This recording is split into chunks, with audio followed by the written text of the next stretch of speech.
Bonjour à tous, alors cette vidéo aujourd'hui sera assez courte. Vous connaissez de par la première vidéo que j'ai mes centres d'intérêt, les liens entre peinture et musique. Et à ce propos, je voulais juste partager avec vous un constat. Avez-vous déjà remarqué qu'il n'y a rien d'original en fait dans l'étude que je souhaite entreprendre entre ces parallèles? Parce que ça a déjà été fait depuis longtemps. Alors l'histoire comparée des arts, c'est une discipline assez récente. L'histoire de l'art s'étudie depuis assez longtemps. L'histoire de la musique également, les premières histoires de la musique datent du XVIIe siècle. Mais par contre, établir des parallèles entre peinture et musique, bon, au XIXe siècle, il y a des gros travaux des compositeurs qui ont été faits, mais la discipline universitaire, et encore, c'est plutôt utilisé dans les conservatoires comme cours parallèles qu'à l'université en soi. À l'université, vous avez de la musicologie pure et de l'histoire de l'art pure, mais il n'y a pas vraiment de cours qui dit les deux. Pour ça, il faut aller au conservatoire, vous avez ce qu'on appelle un cours d'histoire comparée des arts. Et bien ici, le sujet a tout à fait trait à ce cours-là. Et le constat que je voudrais partager dans cette vidéo, c'est qu'on trouve des instruments de musique dans les musées, on peut y faire des concerts, et ces concerts peuvent très bien être adaptés aux tableaux qui sont là. Alors on va commencer ici avec une conférence de Nicolas Duftel, qui est un musicologue avant. Alors bien faire la différence entre le musicien et le musicologue, c'est déjà un débat qui commence au Moyen-Âge, quand on établit une distinction entre le musicus et le cantor. Alors, cette distinction aujourd'hui est différente de celle qu'on faisait au Moyen Âge, parce qu'au Moyen Âge, il y avait une fracture. Le musicus, c'était le, la simple bête de concours, entre guillemets, même si c'est déjà très très bien, peu de gens savent le faire. Tandis que le cantor était celui qui maîtrisait son art de manière plus intellectuelle, qui connaissait l'évolution de la musique, qui écrivait des traités sur les proportions musicales, les intervalles, les rapports de nombres, etc. Et donc le cantor avait meilleure presse au Moyen Âge que le musicus. Actuellement, cette distinction n'existe plus tellement, bien que soit vous faites la musique au conservatoire, vous aurez des cours d'histoire de la musique, soit vous étudiez la musicologie ou l'histoire de l'art à l'université, là vous ne ferez pas de musique pratique, mais il va de soi que vous devez avoir un bagage solfégique. Et ici Nicolas Duftel, alors ce n'est pas un vrai pianiste, quand je dis vrai, ça fait sourire évidemment, mais ce que je veux dire c'est, on va dire, c'est pas un Maurizio Pollini qui a enregistré les 32 sonates de Beethoven, qui a fait des concours internationaux. Non, je n'ai jamais entendu jouer, je ne connais pas son niveau, mais il doit avoir forcément des bases. Il a écrit des livres sur Liszt, Pensée intempestive, Tout le ciel en musique. Il n'a pas écrit que ça, c'est mon préféré, mais il a collaboré avec Malou Hein à toutes sortes de publications.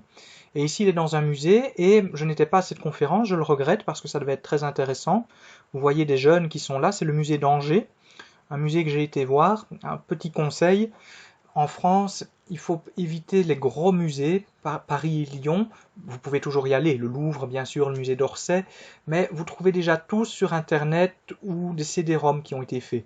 Par contre, des musées, des plus petits musées provinciaux comme celui d'Angers, comme celui de Limoges, euh, on pourrait trouver plein d'autres exemples en France, il y a énormément de musées, ça vaut la peine d'aller les voir et de payer l'entrée qui n'est pas trop chère, parfois c'est gratuit parce que là, vous avez les catalogues d'exposition et si vous regardez les articles Wikipédia de ces musées-là, vous trouvez beaucoup moins d'exemples que les gros musées. Pareil pour avoir de la documentation. Donc voilà, c'était mon conseil du jour. Alors ici, il pourrait très bien accompagner de la musique et il pourrait très bien jouer par exemple Mazeppa de Liszt, la quatrième étude transcendante, je ne sais pas, hein, mais c'est une possibilité, parce que vous voyez derrière un tableau. Et Mazeppa a été fort utilisé dans la littérature, mais également dans la peinture. C'est l'histoire d'un cavalier qui est enchaîné à son cheval et le cheval galope sans fin, c'est une punition. Ici, le cavalier, ce n'est pas Mazeppa derrière, c'est un arabe. Mazeppa, ça se passe en Pologne, il est envoyé dans les steppes de la Pologne et de la Russie, donc là on est vraiment Europe-Russie avec cette légende de Mazeppa, tandis qu'ici c'est un arabe, mais ça pourrait très bien. Alors le tableau de gauche c'est Jeanne d'Arc au bûcher, c'est de Delaroche, j'avais du mal à l'identifier au début, mais voilà, il faut faire une petite recherche. Et donc voilà un exemple d'un pianiste, d'un musicologue plutôt, mais qui agrémente sa conférence d'extraits musicaux. Vous voyez, il y a sans doute des partitions sur le piano, et s'il joue là, je n'y étais pas, mais c'est sans doute qu'il fait des rapports avec les tableaux. C'est ce qu'on appelle également la fusion des arts. voulu par Wagner. Wagner aurait sans doute été partisan de ce genre de conférence. C'est un peu l'art total, même si ici ce n'est pas un opéra. Alors voici Jean-Baptiste Moses, je ne sais pas si je le prononce bien, 1812, l'arabe pleurant son coursier.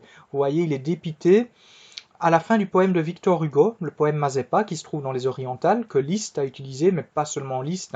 Tchaïkovski a aussi composé un opéra Mazeppa, qui n'est pas son plus connu. On connaît mieux peut-être Eugène Onégine ou même La Dame de Pique, son dernier, mais Mazeppa, il y a un DVD qui existe, mais il n'est pas souvent programmé. Et donc ici, le cavalier semble dépité, son cheval est sans doute mort, et on peut faire le lien avec le poème de Victor Hugo, il tombe et enfin se relève roi. Sauf que ce n'est pas le cheval qui se relève roi, c'est le cavalier. Alors vous voyez que ici l'appareil reproducteur du cavalier est très justement caché par la couverture, donc c'est bien fait. Alors voici ce musée à Angers.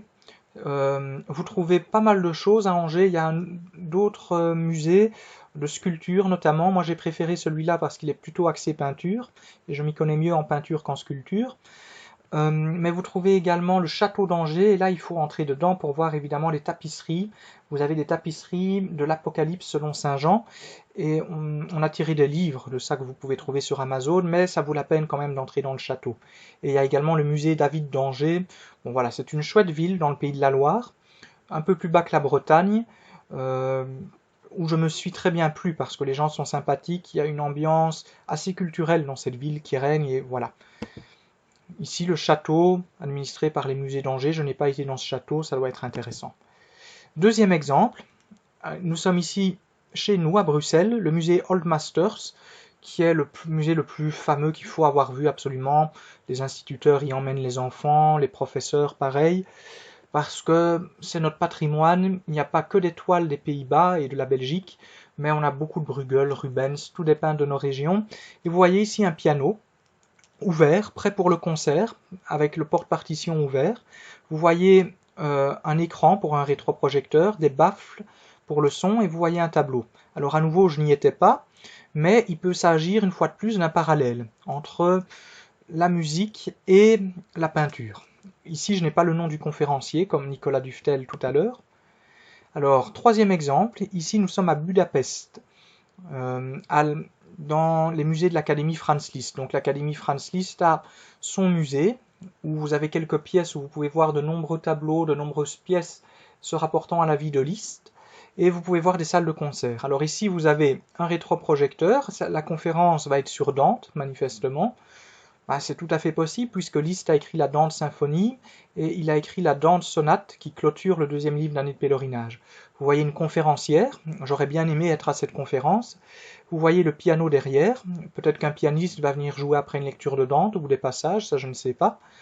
Voilà, donc c'est un troisième exemple. Ici, ça semble être la même salle, mais la luminosité est différente. Le rétroprojecteur n'est plus là. Nous sommes toujours dans l'Académie Franz Liszt. Et vous voyez derrière un tableau. Voilà. Ce tableau peut très bien inspirer le musicien. Alors, certains ne le regarderont pas parce qu'il faut être concentré sur ses doigts, sur sa mémoire. Donc c'est peut-être un peu ridicule ce que je dis. Si la pièce est une pièce, par exemple une sonate de Beethoven, il n'y a aucun parallèle avec ce tableau. Mais parfois jouer dans un lieu de culture, où je l'ai déjà fait, dans les musées, le musée de Verviers, où Fabien Jardon m'avait invité, ça ne changera pas grand-chose à votre interprétation, elle est fixée à l'avance, votre interprétation. Le travail est fixé avant le concert. Mais se trouver dans un lieu de culture, on s'y plaît. On s'y plaît bien, et qui sait si de l'improvisation musicale, Marcel Cominotom avait conseillé de le faire, comme il connaissait mon amour pour la peinture, de l'improvisation musicale sur base de tableaux, pourrait être intéressante, même dans des concerts, là, pourquoi pas. Et ce tableau, là, je ne le connais pas. On dirait un poète au centre, au sommet, peut-être Homère, peut-être Orphée. Homère comme Orphée ont fasciné les musiciens, on a écrit des œuvres musicales à leur sujet. Et Marcel Cominotom avait conseillé de faire ça.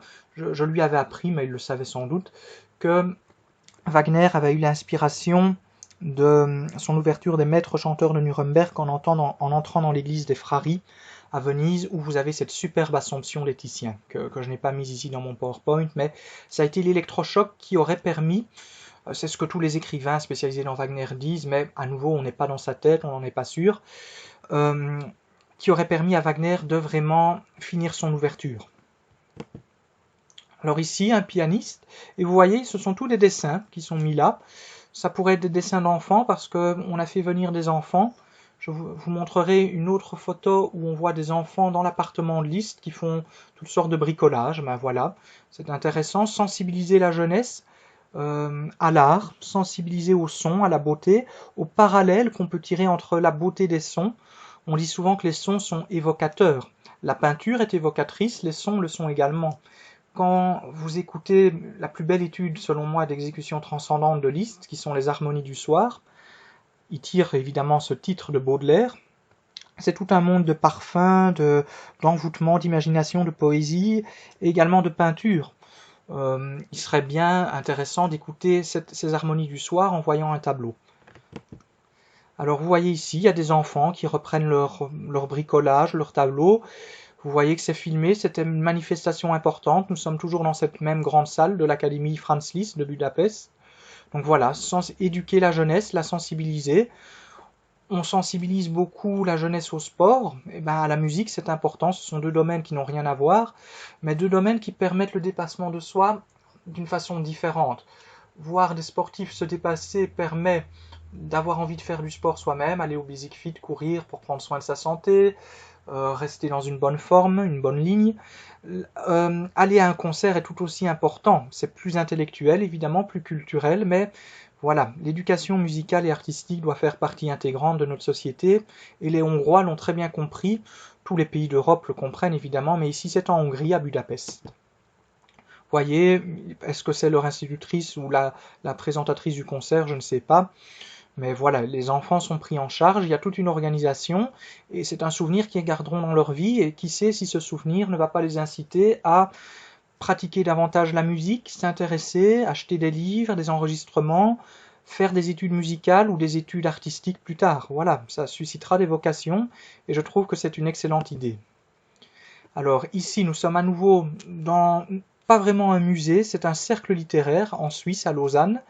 Ce cercle littéraire, je me demande s'il n'est pas en rapport avec Goethe, parce que la conférence ici, c'est l'Edmond de Goethe et de Beethoven.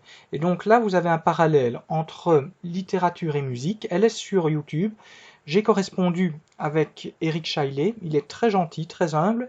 C'est un puits de culture, mais ça ne l'empêche pas d'être humble. Il répond tout de suite à vos mails de manière aimable. Je lui avais apporté des compléments d'informations sur la conférence à propos de compositeurs, il m'a remercié, et lui d'un autre côté m'a apporté, je considère comme ça l'apprentissage, apprendre les uns des autres et partager dans la bonne entente. Et donc voilà, mon échange mail avec lui s'est très bien passé. Il y a eu plusieurs mails, et notamment certaines vidéos YouTube que j'ai commentées, où je demandais un petit peu des précisions, des dates précises de certains articles qu'il a lus, et il m'a donné toutes les références. Donc je le remercie et en suis très heureux. Il est dans une pièce, et dans cette pièce, il y a des tableaux. Je ne connais pas les auteurs, ce n'est pas de la toute grande peinture, mais voilà, on lit les disciplines. On lit la peinture, la littérature avec l'Egmont de Goethe, et la musique avec le Beethoven de Goethe. Et vous voyez, on lit même la bonne table, ce n'est pas pour rien qu'on a écrit de la musique de table. C'est Telemann, le baroque, le compositeur baroque spécialisé de la musique de table. On pourrait écouter du Telemann ici, puisque vous voyez une bouteille de vin et des verres. Il y a également un piano droit cette fois, pas à queue, sur la droite. Eric Chaillet ne l'utilise pas, mais il pourrait. Et donc dans tout musée, vous avez toujours un piano. Et ça veut dire quelque chose, c'est un symbole culturel, même pour quelqu'un qui ne sait pas en jouer. Je me demande si je n'avais pas vu un article sur Cristiano Ronaldo, qui est immensément riche évidemment, et ça m'avait fait rire qu'il avait acheté un piano à queue pour mettre dans un de ses nombreux appartements, alors qu'il ne sait pas du tout en jouer. Mais acheter un piano veut dire quelque chose d'un certain niveau de culture, quoi. Et ça témoigne d'une envie de faire de la musique et d'insérer cette musique au cœur d'une réflexion.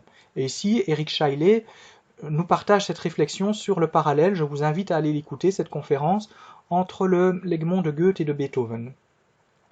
Et donc, mettre un piano dans un musée veut dire que la peinture peut-être est aussi musicale. Ici, vous avez une pianiste, Sabine Weyer, une pianiste luxembourgeoise, très gentille. J'avais échangé sur les réseaux sociaux certaines choses à propos de ses voyages en Russie. Elle a fait des voyages en Russie pour se spécialiser dans Wieniawski. Et cette pianiste joue dans un musée. Et les gens, c'est un musée de Grèce, l'Acropolis Museum à Athènes.